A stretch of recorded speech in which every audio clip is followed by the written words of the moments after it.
Ce ferry, le Fantastique, promettait à ses 2000 passagers une traversée de la Méditerranée.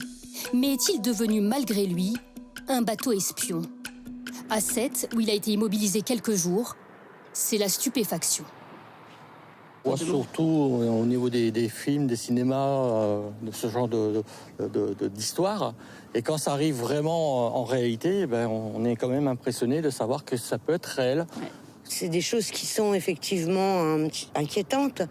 Tout commence quand les autorités italiennes signalent à la France que ce bateau dans le port de Sète aurait pu être infecté par un logiciel espion, une clé USB ou un disque dur connecté au système informatique du bateau et qui permet une prise de contrôle à distance.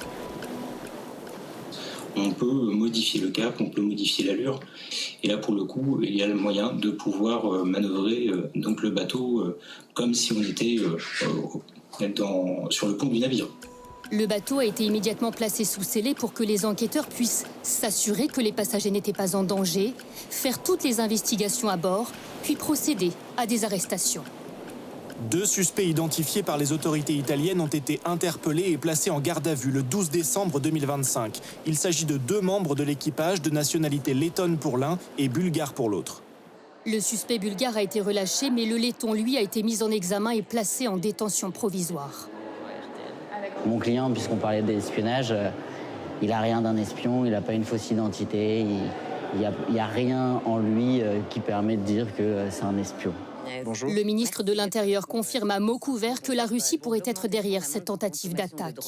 Les enquêteurs vont manifestement sur la piste de l'ingérence, oui, je vous le confirme. Voilà, une ingérence étrangère. Voilà, une ingérence étrangère, en ce moment, les ingérences étrangères, elles proviennent très souvent du même pays.